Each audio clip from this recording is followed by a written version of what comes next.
జీవోలు తెలుగులోనే, గవర్నమెంట్ ఆర్డర్లు ఇప్పటి నుంచి తెలుగులోనే. ఇందాక మనం మన జీవో కూడా చూసుకున్నాం, రుణమాఫీకి సంబంధించిన ఒక జీవో కూడా చూసినాం. దాంట్లో కూడా ఏముందో మనం అంతా కూడా ఒక్కొక్క పాయింట్ చదువుకుంటా చూసినాం. కాబట్టి ఇలా మనకు అవగాహన వచ్చింది కాబట్టి అడుగుతూ ఉన్నాం, ఏమైంది మాకు ఇంకా ఇది రాలేదు అని అడగడానికి ఆస్కారం వచ్చింది.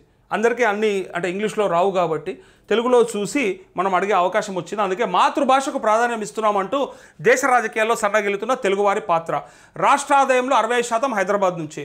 అయితే నాటి సీఎంలు తీసుకున్న నిర్ణయాలు అందుకు కారణం.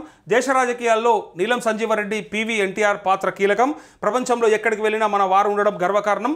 అభివృద్ధిలో తెలుగు రాష్ట్రాల ప్రపంచంతో పోటీపడాలి, ఫ్యూచర్ సిటీలో పెట్టుబడులు పెట్టండి అంటూ ఇది నిన్న ప్రపంచ తెలుగు సమాఖ్య ముగింపు సభ జరిగింది. ఆ సభలో రేవంత్ రెడ్డి అన్నటువంటి మాట. ఇక తర్వాత ప్రభుత్వం వచ్చాక రైతు రుణమాఫీ జీవోను తెలుగు భాషలోనే ఇచ్చామని ఇగో ఇది గొప్పగా చెప్తా ఉన్నాడు. ఇక రైతు రుణమాఫీ ఏదైతే ఉందో ఆ జీవోను మేము తెలుగు భాషలోనే ఇచ్చినాం. సో జీవోలను తెలుగులోనే ఇచ్చేందుకు ప్రాధాన్యం ఇస్తున్నామని సీఎం రేవంత్ రెడ్డి చెప్పారు. హెచ్ఐసిసి వేదికగా 3 రోజుల పాటు నిర్వహించిన ప్రపంచ తెలుగు సమాఖ్య 12వ మహాసభల ముగింపు కార్యక్రమానికి సీఎం ముఖ్య అతిథిగా హాజరై ప్రసంగించారు. సీఎం ముఖ్య అతిథిగా హాజరైతే ఒక విషయం జరిగింది. అక్కడ ఏం జరిగింది అనేది ఒకసారి చూడండి. ఎందుకంటే ఇది మళ్ళీ సోషల్ మీడియాకి మంచి మసాలా అందించినటువంటి వార్త. ఇది ఏం మసాలా అనేది ఒకసారి చూడండి మీరు. నిన్న ఏం జరిగిందో అక్కడ ఏమన్నారు. మన ప్రియతమ నాయకులు తెలంగాణ రాష్ట్ర ముఖ్యమంత్రి గౌరవనీయులు శ్రీ కిరణ్ కుమార్ గారు. ఆగు ఒరే అక్క, కిరణ్ కుమారా? మళ్ళీ కిరణ్ కుమార్ రెడ్డికి వచ్చిండు. రేవంతం సార్ అంటారు కదా మన దగ్గర. నేనన్నమాట కాదు, రేవంత్ రెడ్డి అంటారు కదా.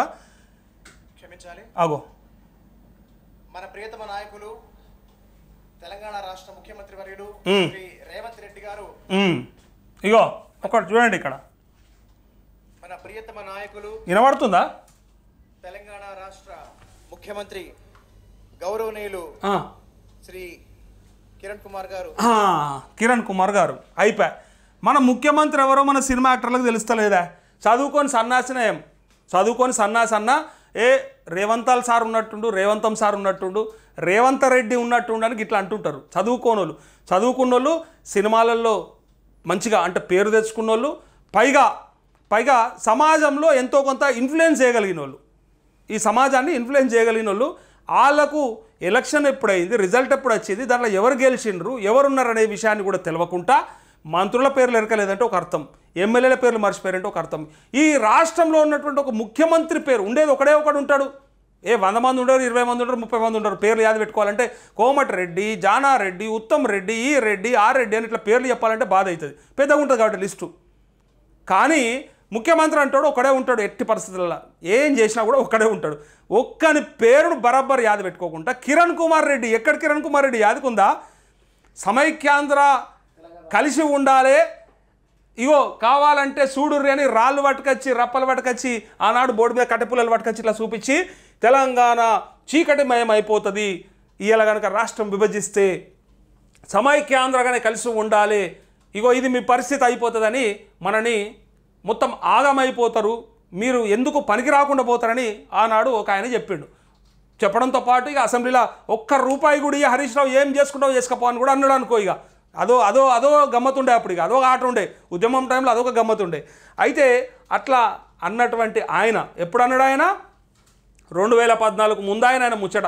దాని తర్వాత తెలంగాణ వచ్చే, దాని తర్వాత ఆ రాష్ట్రం వేరుపడ్డాక ఎవరి కుంపటాలు పెట్టుకుంటుమి, ఎక్కడ ఎన్నికలు అక్కడ ఆయే, ఇక్కడోడు గెలిచి అక్కడోడు గెలిచే, దాని తర్వాత మార్పులు చేర్పులు కూడా అయిపోయాయి. అక్కడేమో 2 సార్లు మారిపోయి ఆంధ్రలో, ఇక్కడేమో ఉన్న ఒక్కాయన్ని 10 ఏళ్ళు పెట్టుకొని మళ్ళీ మొన్న ఒక్కరిని మార్చుకుంటుమి. ఇది మర్చిపోయి 10 ఏళ్ళు పరిపాలించిన కేసీఆర్ యాదికి లేడు, ఇప్పుడు పరిపాలిస్తున్న రేవంత్ రెడ్డి పేరు వస్తలేదు, కిరణ్ కుమార్ అనే పేరు వచ్చింది. ఈయన ఎవరు అనేది పేరే తెలుస్తలేదు. అంటే మొన్న ఆయనతో అల్లు అర్జున్ని తీసుకుపోయి ఎట్లయితే జైల్లో పెట్టిరో, ఈ బాలాదిత్య ఈయన పేరు కూడా యాక్టరే కదా, ఆయన ఏదో సినిమాలు తీసాడు కదా 1-2. బాలాదిత్య ఆయన చిన్న క్యారెక్టర్, అంటే చిన్నప్పటి క్యారెక్టర్లు చేసి తర్వాత కొన్ని సినిమాల్లో కూడా చేసిండు ఆయన. సో ఆయన కిరణ్ కుమార్ అనే ఆయనతో పేరు చెప్పి నాలుక కరుచుకొని మళ్ళీ సారీ సార్ అని చెప్పడానికి వచ్చిండు. అందరూ హర్ష వరకు. మన ప్రియతమ నాయకులు తెలంగాణ రాష్ట్ర ముఖ్యమంత్రి గౌరవనీయులు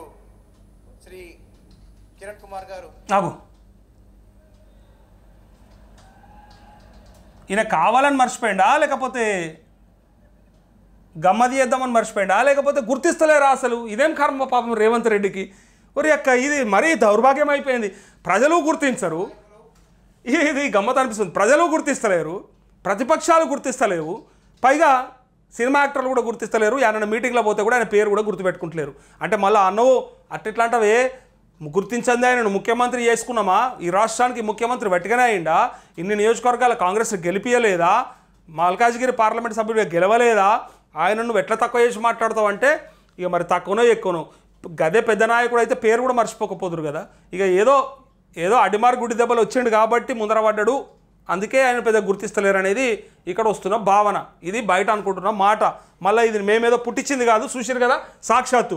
అల్లు అర్జున్ వెనకాల బాలాదిత్య పక్కా జైలుకే. ఇక రాసుకోరు ఇది. ఎందుకంటే ఆయనకున్న ఆ ఈగోకి ఈసారి మళ్ళీ అసెంబ్లీ సమావేశాల్లో మళ్ళీ గిదే ముచ్చట చెప్తారు, నన్ను గుర్తిస్తలేరు. ఇగో ఇదే లొల్లి ఉంటుంది వీళ్ళతో. ఎట్లా గుర్తిస్తారా? ఏమైనా చేస్తే గుర్తిస్తారు, పని చేస్తే గుర్తిస్తారు, ప్రజలకు వనకొచ్చేటి చేస్తే గుర్తిస్తారు. నీకు నచ్చింది నువ్వు చేసుకుంటూ పోతే గుర్తించాలంటే ఎవడు గుర్తిస్తాడు?